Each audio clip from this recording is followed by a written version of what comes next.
일용화 양식 구독자 여러분 안녕하세요. ESF 김희순 간사입니다. 오늘 함께 묵상할 말씀은 에레미야 52장 1절에서 23절 말씀입니다. 에레미야 52장은 에레미야서의 마지막 장으로 앞부분에 기록했던 유다와 예루살렘 멸망에 대해 다시 반복하여 기록하고 있습니다. 왜 저자는 유다와 예루살렘의 멸망 사건을 다시 반복해서 세세하게 기록하고 있는 것일까요? 그 이유는 후대의 독자들에게 반드시 강조해서 알려주어야 할 것이 있기 때문입니다. 유다의 마지막 왕은 시드기야입니다. 그는 바벨론 왕 느부갓네살이 유다의 왕으로 세운 사람이었습니다. 그런데 그는 왕이 된 다음 바벨론을 배신하고 친애굽 정책을 폈습니다. 이것이 바벨론의 침공을 받게 된 직접적인 요인입니다. 그러나 그보다 더 근본적인 멸망 원인은 본문 2절과 3절에 잘 나타나 있습니다. 그가 여호와김의 모든 행위를 본받아 여호와 보시기에 악을 행한지라 여호와께서 예루살렘과 유다에게 진노하심이 그들을 자기 앞에서 쫓아내시기까지 이르렀더라. 성경은 유다와 예루살렘의 멸망 원인을 시드기야가 여호와김과 같은 악한 왕이었기 때문이라고 기록하고 있습니다.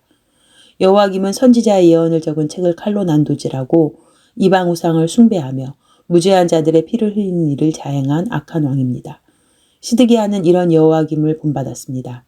하나님은 에레미야를 통해 수없이 말씀하셨지만 시드기야는 하나님의 말씀을 무시하고 친애굽주의자들이었던 고관들의 말만을 따랐습니다. 이에 하나님께서는 바벨론 왕 느부갓네살을 통해 심판하십니다. 바벨론 군대에 의해 1년 6개월 동안 포위됐던 예루살렘 성은 기근이 심하여 양식이 다 떨어져 백성들은 죽어갔습니다. 그리고 마침내 시드기야 왕 11년 넷째 달 9일에 예루살렘 성벽이 파괴되었습니다. 시드기야는 죽어가는 백성들을 놔두고 몰래 성을 빠져나갔습니다. 그러나 결국 바벨론 군사들에 의해 붙잡혀 자식들이 처형당하는 것을 목도하며 두 눈이 뽑혀 죽을 때까지 바벨론 감옥에 갇히는 비참한 최후를 맞이하게 됩니다. 예루살렘 성을 함락시킨 바벨론 군대는 왕궁과 성전과 집들을 불태우며 예루살렘을 초토화시켰습니다.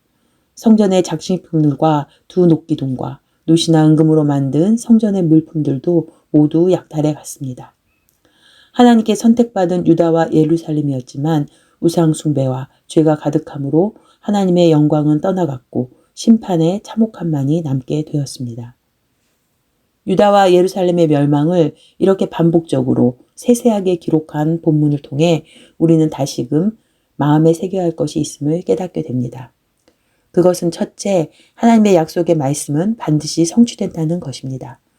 본문은 선지자들을 통해 예언하신 말씀의 성취가 얼마나 정확하게 이루어졌는가를 보여주는 기록입니다.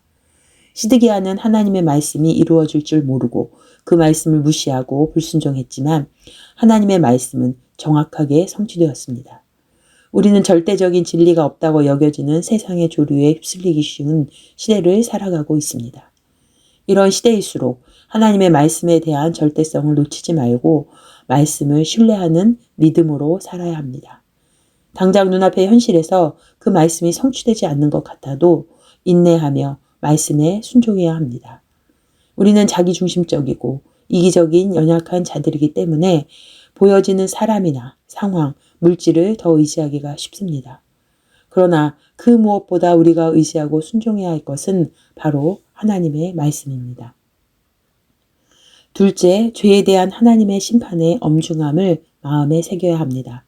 하나님의 공의로운 심판은 죄인에게 반드시 임합니다. 우리는 예루살렘과 성전이 초토화되는 모습을 통해 죄에 대한 심판이 얼마나 두려운 것인지 경각심을 갖게 됩니다.